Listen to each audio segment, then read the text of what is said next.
Welcome to Hacking Your ADHD. I'm your host, William Kerb, and I have ADHD. On this podcast, I dig into the tools, tactics, and best practices to help you work with your ADHD brain. Hey team, this week we're going to look at what's entailed in ADHD research. What it is, how it works, and what it means for us. Before we get into that though, I wanted to start with a brief explanation of what really drove my thinking about this topic, which now it's kind of looking like it's going to end up as a multi-part series. So, there's this idea called the illusion of explanatory depth, which occurs when people believe they understand something, but when asked to explain it, they realize they don't quite understand the underlying mechanisms as well as they thought. Classic examples are things like how a computer works, how bicycles stay upright, or how a toilet functions. If I were to ask you how any of these things work, I expect most people would say they could. But let's take the toilets example. I know personally I'd probably start with something about the flushing, adding water, and maybe creating a difference in pressure and, well, maybe I don't quite know how a toilet works. And that's the point here. With the illusion of explanatory depth, we have some understanding of what's going on, but when pressed for details, we often find gaps in our knowledge. And this was something that I was feeling about ADHD research and had me questioning what I really knew.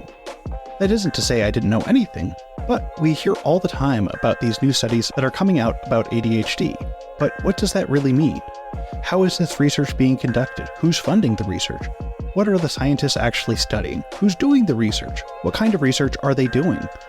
And what would make one research study better than another? We all have some semblance of feeling like we know some of the answers to these questions. But this is also where the illusion of explanatory depth comes in, because the answers to all those questions are far more complex than our initial assessment would grant.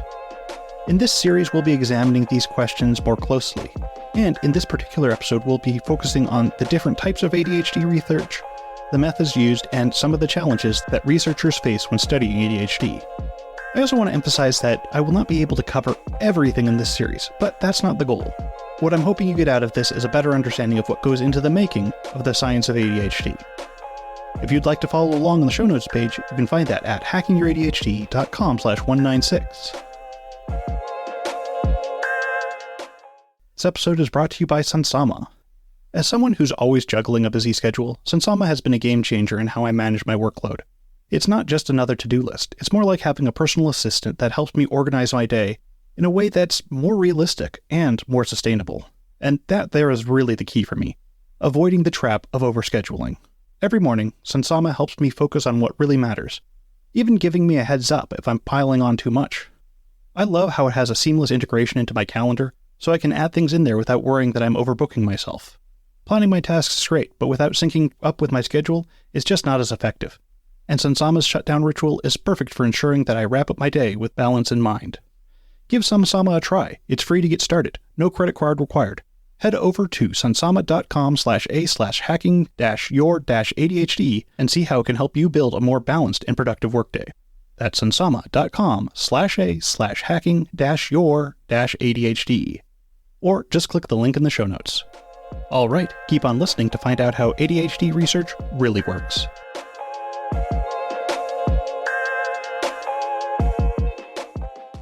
Broadly speaking, ADHD research can be divided into three categories: basic research, clinical research, and behavioral research. Basic research, which is also sometimes known as pure research or fundamental research, is about improving scientific theories to create a better understanding of what is being researched. In the case of ADHD, this means that the research is looking to better understand the underlying causes of ADHD. This includes neuroscience studies that focus on brain function and structure. They do this through functional MRIs, fMRI, and positron emission topography, PET scans, which allow them to observe brain activity in real time.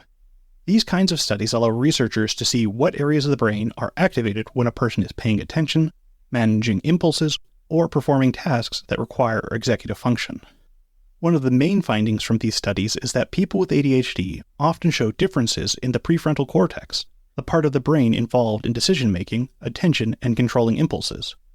The prefrontal cortex tends to be less active in individuals with ADHD, which helps explain why they often struggle with planning, organizing, and staying focused.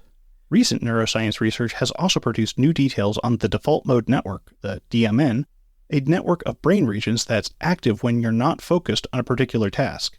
It's the parts of the brain that are lit up when you're daydreaming or just letting your mind wander. However, in individuals with ADHD, it seems that this network may stay active even when we're trying to stay focused on a task, which honestly makes a ton of sense to me. Personally, I think this is going to be one of the most interesting areas of ADHD research in the future, as I feel this may hold a big key to the picture of why it's so hard for us to keep focused.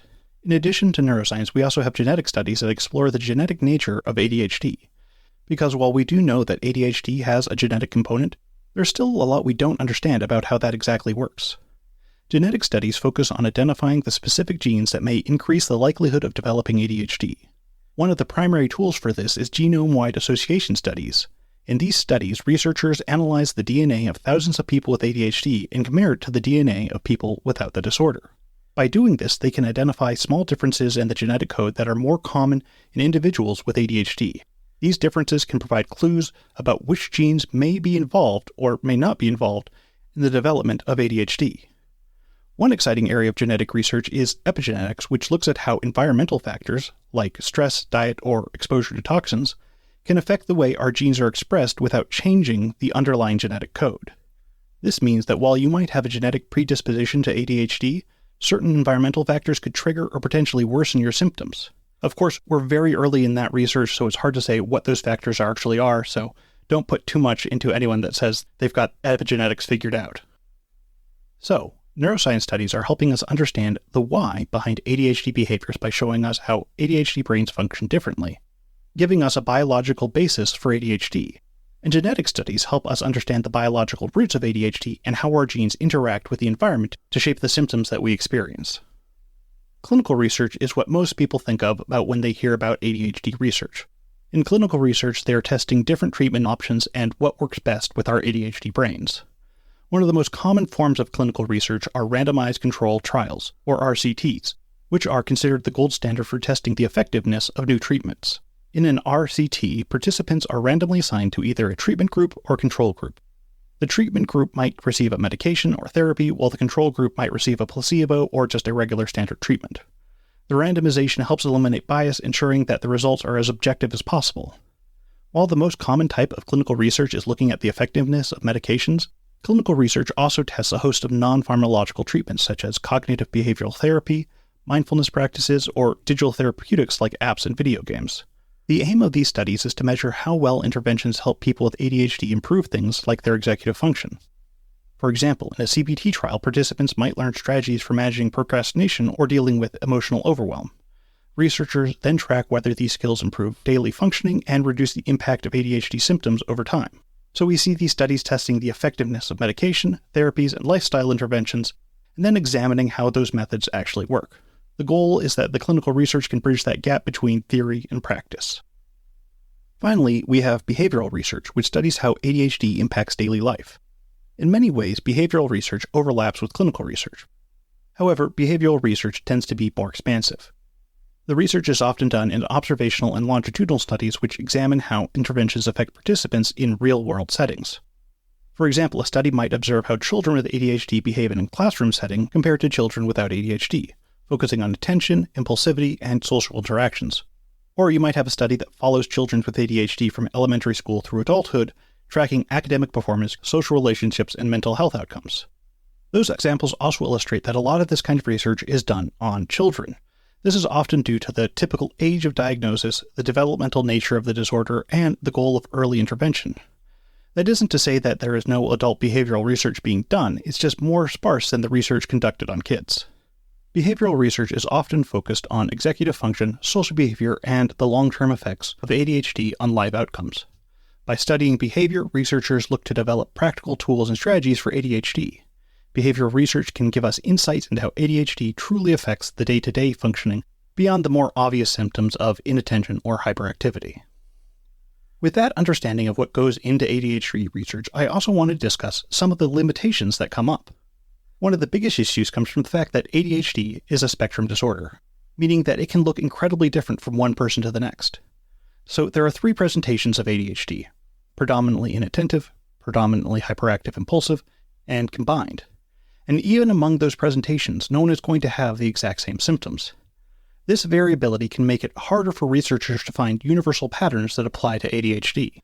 This is something that I have to deal with on the show quite frequently, and why I often couch my language with things like, many people with ADHD experience X, because I know that not everyone is going to be dealing with the same issues. For example, I rarely struggle with being late to things, but that's often more to do with my anxiety around being late. And that brings us also to our next problem with ADHD research, which is the high number of comorbid conditions. It's estimated that 60 to 80% of people with ADHD have some sort of comorbid condition. These can range from anxiety and depression to autism, a host of learning disorders, and sleep disorders. With this range of co-occurring conditions, it can be hard to pinpoint what's ADHD and what isn't. This is an important thing for researchers to take into account when it comes to developing treatment options, because we want to make sure that we're treating the right things. Diagnosis can also be a tricky area for ADHD because the process is somewhat subjective. A typical diagnosis comes from behavioral assessments, self-reports, and interviews. There's no blood test or brain scan that can definitively say whether someone has ADHD or not. And this can be an issue because the symptoms of ADHD might come from somewhere else. This is often why clinicians are so hesitant about self-diagnosis.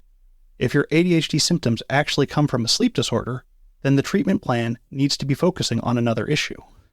These limitations in the diagnostic process make it hard to determine who should be included in ADHD studies and who shouldn't. Cultural factors, expectations, and even gender norms can affect how ADHD symptoms are perceived, which means some groups of people may be overdiagnosed while others may be underdiagnosed. This can skew data from where ADHD is far more normalized or highly stigmatized. This doesn't mean that the research isn't worthwhile, but it does mean we have less reliable research on how ADHD affects these underserved populations. For example, we have many gaps in the understanding of how ADHD affects women differently because ADHD is typically diagnosed in children who are considered disruptive. That is, if you have a hyperactive impulsive presentation or a combined presentation as a child, you are more likely to be assessed for ADHD. The squeaky wheel gets the grease thing. But also, we're more likely to be on the lookout for those hyperactive impulsive symptoms because those are the classic symptoms we see in pop culture. While research points to women having around the same rates of inattentive ADHD as men, it seems they are less likely to have the hyperactive impulsive symptoms. And that may only be because of different societal expectations of women and girls and how they should be behaving. The point is that women typically receive fewer evaluations for ADHD, and therefore we have data that points to ADHD being more common in men. But that is incredibly hard for us to accurately assess based on our current diagnostic system because one group is simply going to get more assessments than the other. This is also true across culture, as we see that diagnosis rates vary significantly by country, culture, and even within regions of the same country. In some places, ADHD is diagnosed more frequently, whereas in other places the condition is underrecognized or stigmatized. This inconsistency poses a major challenge for global ADHD research, as comparing studies or generalizing findings across different populations can become incredibly difficult when the type of data they have access to is so vastly different. Fortunately, more research is being done to explore these underrepresented populations, but we're still playing catch-up in many ways. To sum this all up, ADHD research is complex and multifaceted, with researchers exploring everything from brain function to emotional regulation, genetics, and environmental factors. But despite the progress that's being made, there are still plenty of challenges, including the variability of ADHD symptoms and the difficulties in diagnosis. In the coming weeks, we are going to continue looking into ADHD research, with next week focusing on where we can find good research and how we can evaluate what's worth listening to and what maybe we want to avoid. I'm already working on that episode, but if you've got any questions regarding ADHD research, send them my way by heading over to hackingYourADHD.com/contact, and I'll do my best to get them answered.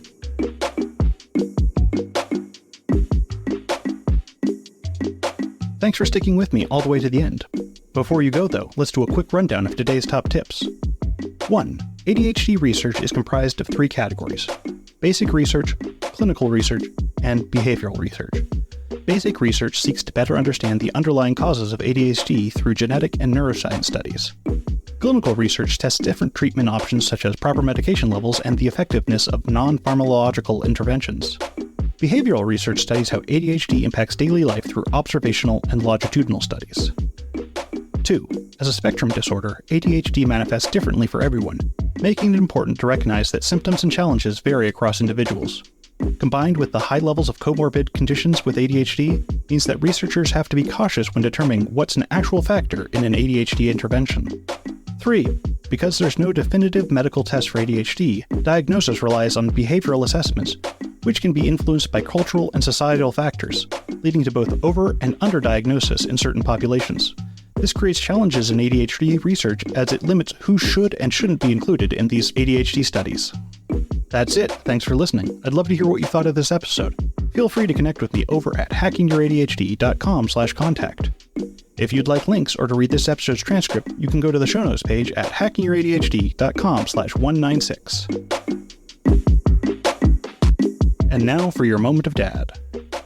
I still remember the last thing my grandpa said before kicking the bucket. Hey, how far do you think I can kick this bucket?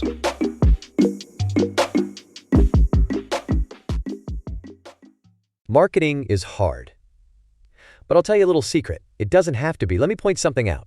You're listening to a podcast right now, and it's great. You love the host. You seek it out and download it. You listen to it while driving, working out, cooking, even going to the bathroom.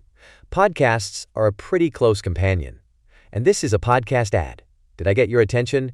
You can reach great listeners like yourself with podcast advertising from Libsyn Ads. Choose from hundreds of top podcasts offering host endorsements, or run a pre-produced ad like this one across thousands of shows to reach your target audience in their favorite podcasts with Libsyn Ads. Go to libsynads.com, that's LIBSYN, ads.com today,